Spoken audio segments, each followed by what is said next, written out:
အားလုံးပဲမင်္ဂလာပါအခုကျွန်တော်ဒီဗီဒီယိုလေးမှာတော့ဒီနေ့29ရက်2026ရက်နေ့အတွက်ညနေခင်းပိုင်းမှာ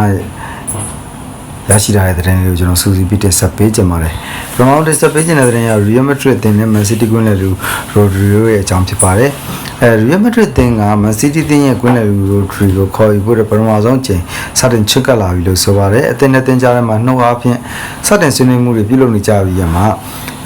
Real Madrid ရဲ့ဥက္ကဋ္ဌဖြစ်တဲ့ Bruno Piet ကလည်းဒီပြောင်းရွှေ့တော့မီစင်ပြလိုက်ပြီလို့ဆိုပါတယ်။ Real Madrid တင်ကအနည်းဆုံးယူရိုတန်း50ထက်မနည်းသုံးဆုပ်ပြင်ဆင်ထားရလို့ဆိုပါတယ်တစ်ဖက်မှာတော့ Real Madrid တင်ကသူတို့အသင်းရဲ့ဘရာဇီးတိုက်စစ်မှုဖြစ်တဲ့ဒီအန်ဒရီကိုလာမဲ့ရတဲ့အခုရာသီကျော်ကာလမှာခြေစမ်းပြဿနာပါနိုင်ခြင်းမရှိဘူးဆိုရင်နောက်ထပ်အသင်းတစ်သင်းကိုဒီအငှားထွက်ငါးစေလို့ဖို့ရှိနေတယ်လို့ဆိုပါတယ်ဒီနီးပြဖြစ်တဲ့မိုးရုံအနေနဲ့ကတော့ဒီကစားသမားလေးကိုလက်ရှိနေတဲ့အသင်းမှာလက်ရှိနေတဲ့ဒီဂါဇီယာတို့အမ်ဘာပီတို့နဲ့မတူညီတဲ့ပုံစံမျိုးရှိတဲ့အတွက်အသင်းမှာပဲဆက်ထိန်ထားခြင်းနေရလို့ဆိုပါတယ်ဒါပေမဲ့အသင်းမှာဆက်ထိန်ထားခဲ့လို့ရှိရင်ပွဲထုတ်ခွင့်လည်းသူမပေးနိုင်တဲ့အတွက်ဒီအငှားချဖို့တကူပြင်ဆင်နေတာလို့ဆိုပါတယ်ဒီသတင်းကိုမာကာကနေပြီးတက်ဆက်ပေးထားတာဖြစ်ပါတယ်ဒါနဲ့တက်ဆက်ပေးခြင်းတဲ့သတင်းကဂျူဗင်တက်သင်းရဲ့ဂျူရီမင်တက်သင်းကမန်ယူနိုက်တက်သင်းရဲ့ဒီတိုက်စစ်မှုပြတဲ့ဂျွန်ဆွာဇစီကိုခေါ်ယူဖို့အတွက်အရှင်မြင့်ပြီးကြိုးပမ်းလာတယ်လို့ဆိုပါတယ်မန်ယူနိုက်တက်သင်းဘက်ကလည်းဒီလမ်းဖွင့်ပေးထားပြီးရမှာပထမဆုံးစတင်ဆွေးနွေးနေတာကအငှားစာချုပ်နဲ့လို့ဆိုပါတယ်ဒါပေမဲ့ဂျိုဗင်တက်သင်းကိုငှားချတဲ့အခါမှာအပိသက်ဝေခွင့်ဆိုတဲ့အပိုင်နဲ့ကမ်းလှမ်းကျင်နေတယ်လို့ဆိုပါတယ်မန်ယူနိုက်တက်သင်းကတော့ဒီတရားဒီအငှားပြီးတော့လို့ရှိရင်လာမယ့်2029မှာအပိသက်မဖြစ်မနေဝယ်ယူရမယ်ဆိုတဲ့ပုံစည်းကမ်းချက်မျိုးကိုမဖြစ်မနေကိုထည့်သွင်းဖို့လိုလားနေတယ်လို့ဆိုပါတယ်ဒီသတင်းကိုတော့လာတယ်လို့ sport ကနေပြန်တင်ဆက်ပေးထားတာဖြစ်ပါတယ်နောက်ထပ်တင်ဆက်ပေးခြင်းတဲ့သတင်းကအာဆင်နယ်အသင်းရဲ့သတင်းဖြစ်ပါတယ်အာဆင်နယ်အသင်းကနယူကာဆယ်အသင်းရဲ့ကွင်းလယ်လူဂရူကူမာရက်ကိုခေါ်ယူဖို့တကူဆွေးနွေးမှုတွေကိုအချိန်မြင့်ပြီးလှုပ်ဆောင်နေရလို့ဆိုပါတယ်ပေါင်85တန်းကျော်တန်ကြီးရှိတဲ့သဘောတူညီမှုရရှိဖို့တိုးတက်တဲ့အနေအထားတွေရှိနေတယ်လို့ဆိုပါတယ်ဒါပေမဲ့နယူကာဆယ်ဘက်ကနေပြန်မှဒီဘရူနိုကူမာရက်ကိုရောင်းချလို့ခြင်းမရှိဘူးဆိုပြီးညှင်းဆန်ထားရလို့လည်းဆိုပါတယ်ဒါပေမဲ့လို့တော့အာဆင်နယ်တဲ့ကစားသမားကပုဂ္ဂိုလ်ရေးဆိုင်ရာသဘောတူညီမှုရရှိထားပြီးဖြစ်တဲ့အတွက်ကန်ထပ်မံကန်လန့်မှုတွေကိုပြုလုပ်တော့မှဖြစ်တယ်ဆိုပြီးတော့ Top Sport ကနေပြန်ဖော်ပြထားပါတယ်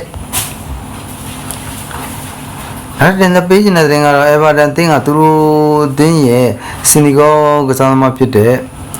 Element Andiari ကိုအတွက်ကိုပြောင်းရွှေ့ခြင်းတန်း80လို့သတ်မှတ်လိုက်တယ်လို့ဆိုပါတယ်ဒီအသက်26နှစ်အရွယ်ကစားသမားကိုမိုင်းနေတဲ့တင်းနဲ့ Sorry Club လာတင်းတော့စောင့်ကြည့်နေတယ်လို့ဆိုပါတယ်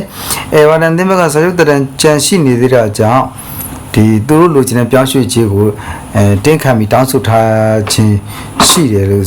တောင်းဆိုထားတယ်လို့ဆိုပါတယ်သူတို့ဘက်ကပြောင်းရွှေ့ခြင်း short ချပေးဖို့ပုံစံမရှိဘူးဆိုပြီးမှ Daily Mirror ကနေပဲဖော်ပြထားပါတယ်အဲ့ဒါနဲ့စပေးခြင်းတဲ့ Chelsea အသင်းရဲ့သတင်းဖြစ်ပါတယ် Chelsea အသင်းကဘာစီလိုနာအသင်းရဲ့လူငယ်နောက်ခံလူဖြစ်တဲ့ Gerard Martin ကိုခေါ်ယူဖို့အတွက်အပြစ်မထားလာခဲ့ပါတယ်AC Milan သင်းကလည်းဒီကစားသမားကိုရရှိဖို့တွန်းအားပေးဆောင်ရွက်နေတယ်လို့ဆိုပါတယ်လက်ရှိ AC Milan သင်းကနေပြီးမှဒီကစားသမားတို့ကိုယူရို35တန်းအထိမှာကန်လန်ကိုပြင်ဆင်နေရလို့ဆိုပါတယ်ဘာစီလိုနာဘက်ကဆက်လက်ထိန်းသိမ်းထားခြင်းပေမဲ့လို့မြန်မာတဲ့ကန်လန့်မှုတွေနဲ့ရောက်ရှိလာခဲ့မယ်ဆိုရင်တော့ဒီကစားသမားရောင်းချသွားနိုင်ပါတယ်ဆိုပြီးကာရိုဆိုက်ကနေပြန်ဖော်ပြထားပါတယ်နောက်တစ်တင်ဆက်ပေးခြင်းတဲ့သတင်းကတော့ဒီ Chelsea အသင်းရှိကိုဟီဝီကိုဖြစ်သွားတဲ့ကစားသမားနှစ်ယောက်ရဲ့အကြောင်းဖြစ်ပါတယ်Chelsea အသင်းကပြီးခဲ့တဲ့ရက်ကမှသူတို့ဆက်သွယ်ပြီးစကားပြောနေတဲ့ Daniel Welbeck နဲ့ဒီJordan Henderson တို့နှစ်ယောက်စလုံးကChelsea အသင်းရှိကိုရောက်ရှိလာခဲ့ပြီဖြစ်ပါတယ် ချက်စီအသင်းကဒန်နီဝဲဘက်ကို2028ထိရမှာစာချုပ်ချုပ်ဆိုမှာဖြစ်တယ်လို့ပဲ